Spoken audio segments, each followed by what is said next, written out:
Merci beaucoup, Chérif Diop. Vous l'avez dit, donc nous recevons dans la deuxième partie de Soir d'Info de ce lundi, Monsieur Mamadou Wouri Baïlo Diallo, député maire de Vélingara. Monsieur le maire, bonsoir.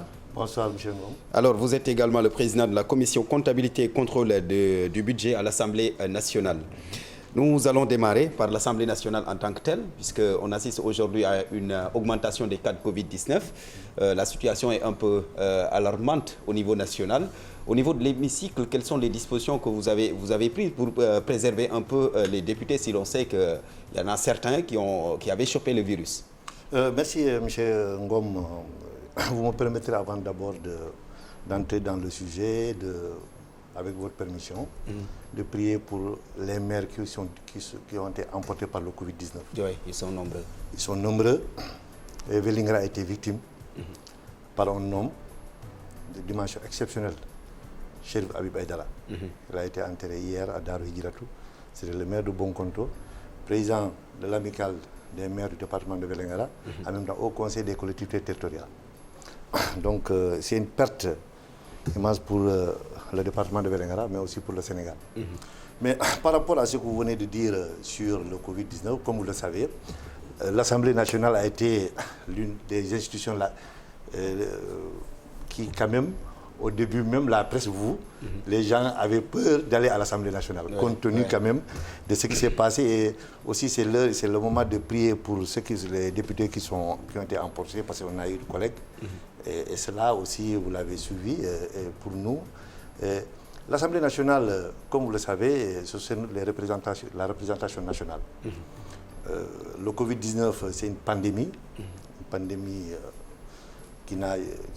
pandémie qui quand même est venue bouleverser le monde d'aujourd'hui, le fonctionnement du monde.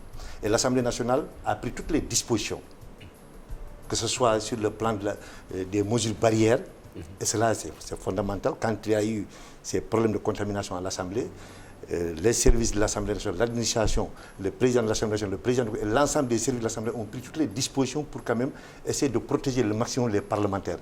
Mais il ne fallait pas arrêter, parce que les gens devraient travailler. Et vous avez vu qu'on a eu quand même à limiter, d'abord au niveau de la commission, au niveau des commissions techniques, mais aussi au niveau de l'hémicycle de la plénière.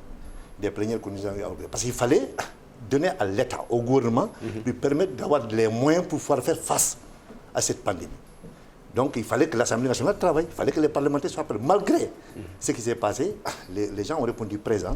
Et l'Assemblée quand même, aujourd'hui, nous avons permis au gouvernement d'avoir les moyens qu'il faut pour faire face à cette pandémie. D'accord. Nous restons à l'Assemblée nationale. On a vu lors des séances plénières, souvent c'est des scènes de pugilat entre députés. Certains même n'accordent plus d'importance aux députés à cause de cette façon de faire. Ça choque, non? Bon, ça peut choquer, comme vous le savez, parce que quand même... Mais il ne faut pas oublier aussi que c'est la représentation nationale. Oui, mais vous... Oui, je suis d'accord avec vous. Et quand on parle de représentation... Le député, quand même, c'est un élu, ça doit être un exemple pour la société. Il vient de la société, mais pour autant, dans sa diversité. Mais pour autant... Oui, je suis d'accord, mais il vient du peuple dans sa diversité. Donc, toutes les couches de la population sont représentées à l'Assemblée nationale. Donc, l'Assemblée nationale à l'image du peuple sénégalais. Et ça, c'est vrai, c'est regrettable. C'est certains comportements, la théâtralisation des plénières, ça c'est regrettable. Et M. Ngom, moi j'aurais souhaité quand même vous inviter, vous passer à l'Assemblée lors des commissions techniques. Vous savez, tout le travail se fait dans les commissions techniques. Et dans ces commissions... Vous savez, monsieur le maire, la grande masse... Oui, la grande masse je vous explique pourquoi, qu'est-ce qui amène... Ce qui est visible, c'est le comportement cette théâtralisation vraiment. Voilà. Pourquoi? Parce qu'il y a les caméras. Le gros du travail se fait en commission technique. Vous voulez faire le buzz, c'est ça? Non, ce n'est pas le buzz. Vous faire remarquer? Oui, évidemment. Certains c'est normal aussi. Moi, je pense que chacun avec sa façon de voir et de faire, c'est la politique. Ce qui était plus sage, c'est d'éviter de faire ce show au niveau de l'hémicycle, surtout lors des plénières. Mais c'est regrettable, mais c'est ça, il faut faire avec. Parce qu'un parlementaire, il a cette liberté de parler, il a cette liberté de... Oui, mais l'APR nous a chanté cette Assemblée nationale de rupture. À l'arrivée, on se rend compte qu'il n'y a pas de rupture. Mais M. Ngom, il y a une rupture. Vous le savez. Ce qui se passe dans cette législature, on l'a vécu lors de la législature, de la 12e législature, ainsi de suite. Donc, à l'arrivée, on peut se dire qu'il n'y a pas de rupture. Même dans les grandes démocraties, mais vous avez vu les débats houleux. Des tiraillements, des bagarres au niveau de l'Assemblée, des assemblées nationales. Donc moi, je pense qu'il faut quand même relativiser par rapport à ce comportement de certains de nos collègues qui sont regrettables, qui font de la politique de théâtralisation lors des plénières. Je vous ai parlé des commissions. Lors des commissions techniques, vous ne voyez pas, c'est parce qu'il n'y a pas de caméra, parce qu'il n'y a pas d'équipe en direct. Donc, mais quand les gens viennent en plénière, il y a les caméras, il y a tout, chacun, c'est que là, le plus souvent, c'est certains parmi mes collègues qui font du show, c'est qu'au niveau, ils ne viennent même pas dans les commissions. Certains, je ne dis pas tout le monde. Donc c'est pour vous dire tout simplement, il faut faire avec. Mais ça n'enlève à rien la légitimité et le travail que les parlementaires sont en train de faire pour le service et aussi pour le peuple et au service du peuple. D'accord. Au-delà de ces attitudes, il y a aussi l'absentéisme, vous l'avez évoqué tout à l'heure. Il y a des députés qui viennent rarement à l'Assemblée nationale. Oui, vous savez, il y a des députés qui viennent rarement. Moi sincèrement, je m'occupe de ça et je n'ai pas remarqué. Je ne regarde pas cela. Moi, ce que je regarde, c'est ma présence, moi, personnellement. Et la présence de mes collègues pour nous permettre d'avoir non seulement le quorum, c'est pour certaines lois, mais d'être présent au niveau des commissions, parce que les commissions aussi, il y a le quorum, au niveau des commissions et au niveau des plénières. S'il y a des absences qui sont autorisées, parce que vous voyez des fois, même pendant les plénières, le président de l'Assemblée nationale dit voilà, que c'est des absences qui sont excusées. Cela est possible quand un parlementaire a d'autres problèmes ou est en mission. Parce qu'il faut savoir qu'aussi, nous avons des parlementaires qui sont membres de beaucoup d'institutions sur le plan africain et sous-régional d'abord, africain et international. Donc on ne peut pas les avoir à tout moment. Nous sommes membres au niveau de ces différentes institutions. Donc, certaines absences sont excusées parce que les parlementaires aussi représentent l'Assemblée nationale au niveau de ces institutions qui se réunissent et qui font un travail non seulement pour l'UOMA, pour la CEDEAO, mais pour le Parlement africain. Est-ce qu'on n'a pas trop politisé aussi l'Assemblée nationale? Oui, bon, c'est une question. Mais aussi l'Assemblée nationale. Le fonctionnement, l'action de l'Assemblée nationale qui était de contrôler le gouvernement, est-ce qu'on n'a pas politisé tout cela? Mais vous savez que quand on parle de politique, l'Assemblée nationale, c'est le lieu de l'expression démocratique d'un pays. C'est à part de l'Assemblée qu'on conteste la vivacité vraiment de la démocratie d'un pays. Donc c'est normal qu'il y ait de la politique parce que ce sont des groupes politiques. Mais ça n'enlève à rien le travail. La politique politicienne. Non, évitons d'en faire. Mais ça n'enlève à rien le travail. Et vous savez que cette législature-là, nous avons fait beaucoup plus de réformes, voté beaucoup plus de réformes. Et avec le Covid, les gens sont beaucoup plus engagés. Et si vous regardez le nombre de textes de loi qui ont été adoptés, qui ont été examinés par l'Assemblée nationale, c'est presque un record. C'est pour vous dire tout simplement... Des textes de loi qui, selon l'opposition parlementaire, arrangent plus le pouvoir. Oui, mais on a vu des projets de loi qui ont suscité une polémique ici. La loi sur le terrorisme, la loi sur la révision du code électoral, tout ça a été... Je vous rappelle qu'en 2016, qu'est-ce que les gens disaient, le référendum? Que si on vote le référendum, si la nouvelle constitution est adoptée, c'est la légalisation de l'homosexuel, des Gaudiens au Sénégal. Et c'est ce qui s'est passé. C'est-à-dire que quand on voit l'article au niveau même de la loi sur le terrorisme, et que tous ces articles ont été repris par une loi qui était là depuis 2017. Mais quand la loi reprend, ces articles n'ont pas été changés. Donc aujourd'hui, le code électoral, certains articles, c'est depuis 1992. Où on n'avait changé aucune virgule. Donc je pense que ce débat-là, il faut que les gens assument. C'est vrai, chacun, ça dépend de sa position, et de ce que ce soit de la majorité ou de l'opposition. Nous, ce que nous sommes, il est notre responsabilité en tant que majorité. Parce que c'est à nous qu'on a donné cette majorité. De faire en sorte que le pays soit un pays sûr. De donner les moyens juridiques à l'État au gouvernement, aux forces de défense et de sécurité pour protéger les Sénégalais. Il y a une anticipation.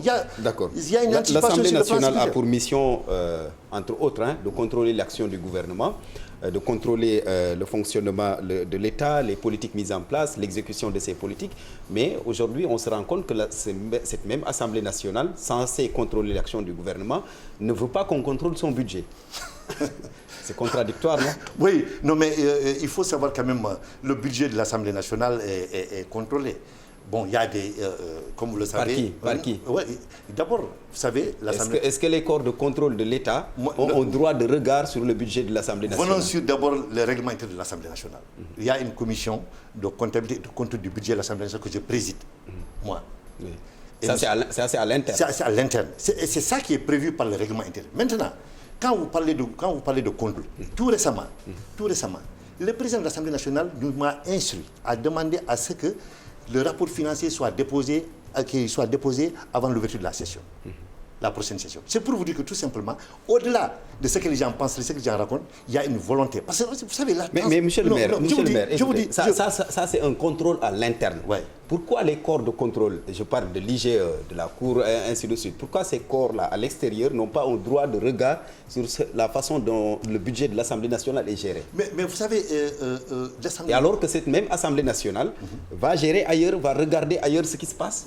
Mais l'Assemblée nationale va regarder ailleurs. Revenons sur ce que vous venez de dire par rapport au corps de contrôle. L'Assemblée nationale a son budget de fonctionnement. Simplement.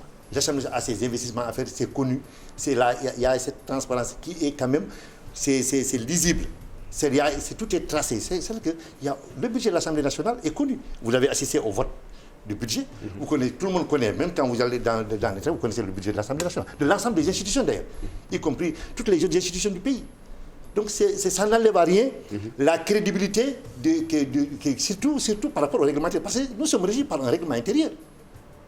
Si vous pouvez me dire que peut-être ce que nous devons faire, c'est d'aller quand même pour revoir vraiment ces règlements. Il y a des manquements dans votre règlement intérieur. Mais dans le monde, il y a toujours une évolution, c'est une possibilité. Mais ça dépendra aussi des parlementaires, parce que comme vous le savez, c'est un règlement intérieur qui nous régit. Il faut qu'on a eu apporté une réforme, tout récemment, en augmentant les nombres de commissions. Il y a une commission qui est en train de travailler sur ça.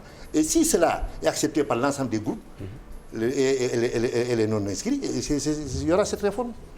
D'accord. On va avancer un peu pour parler d'un autre budget alloué à la lutte contre les inondations. Je veux parler du plan décennal de lutte contre les inondations.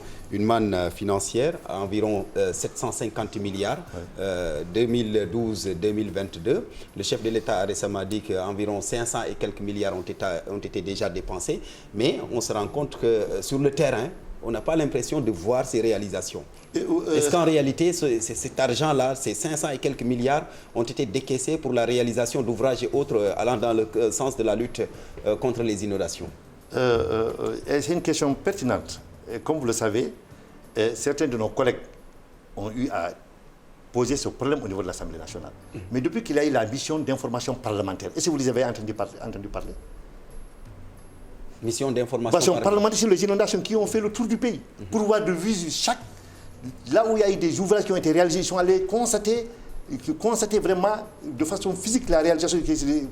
Mais monsieur le maire, on a vu des ouvrages inachevés. Non, pas sur ça. Attendez, monsieur Ngom, quand même, je vous dis que, vous savez, vous-même, vous avez dit que l'Assemblée nationale est politisée. Et j'ai dit, il y a nos collègues qui posaient ce problème-là. Depuis la mise en place de cette mission parlementaire et la fin de sa mission et son rapport qui a été déposé à l'Assemblée nationale, est-ce que vous les avez entendu parler?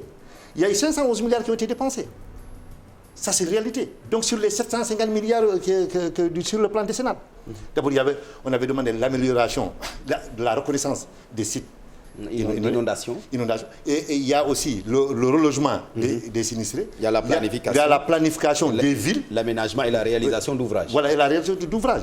Donc, aujourd'hui, l'État a dépensé 511 milliards.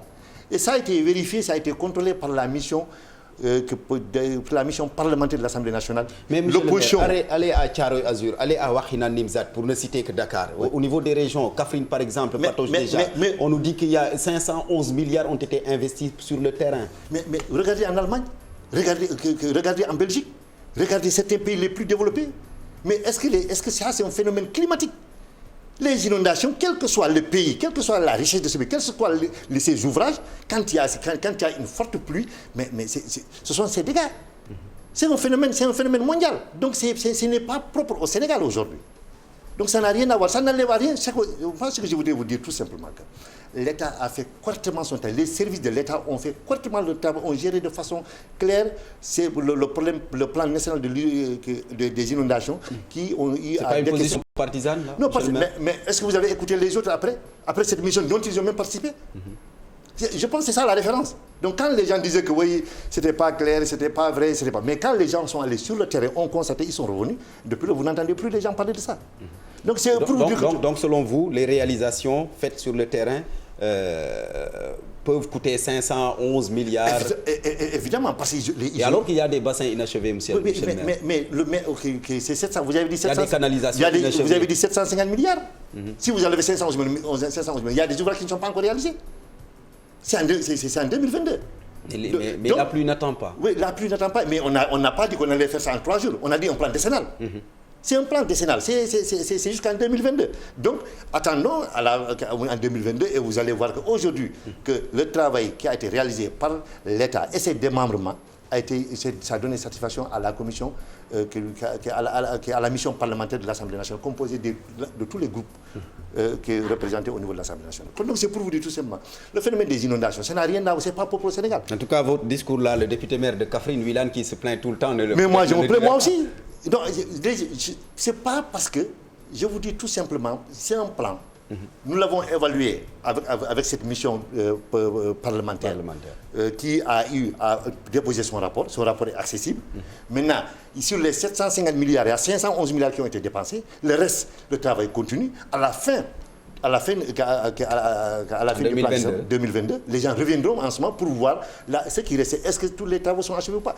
D'ici là, il faut qu'il y ait quand même ces problèmes-là. Mais si aussi ce dérèglement climatique continue, c'est sûr que, quelle que soit la puissance, l'économie de ces pays, même les pays développés, vous avez vu des ponts qui ont été emportés, des voitures, du n'importe quoi. Donc c'est un phénomène qui est naturel mondial. Et certains remettent en cause justement la qualité de ces ouvrages. Mais est-ce que les ouvrages réalisés à la va-vite. Est-ce qu'aujourd'hui, les ouvrages qui ont été emportés par les inondations en Allemagne, on peut remettre en cause la qualité de ces ouvrages-là? Un pays aussi sérieux, aussi sérieux. Vous savez, c'est trop facile de chercher ces raccourcis-là. Moi, je pense que chacun de nous devons d'abord nous interroger pour avoir quelle est notre contribution par rapport pour quand même baisser ces émissions de gaz quand même qui continuent vraiment à dérégler le climat sur le plan mondial. D'accord, très rapidement, parce que nous avons épuisé notre temps. Alors, nous allons parler un peu de la révision des listes électorales. Ça a été lancé depuis. Vous, du côté de Vélingara, ça va, ça marche bien là-bas? Ça marche, oui, ça avance. comme tout le pays, mais ça va. Moi, chaque soir, j'ai mes représentants au niveau des commissions qui rentrent les chiffres. Dans la semaine, je pense qu'il y a eu 172 inscrits. Voilà, il y a des primo-votants dans certaines communes qui veulent s'inscrire, mais qui malheureusement ont un problème pour avoir des extraits de naissance. Et certains l'ont dénoncé d'ailleurs. Mais il faut faire la part. Est-ce qu'il n'y a pas un peu une politisation quelque part Il faut faire la... Vous savez, quand quelqu'un est né à Vélingara, personne ne peut l'habiller. Il n'a pas besoin de naissance pour aller s'inscrire.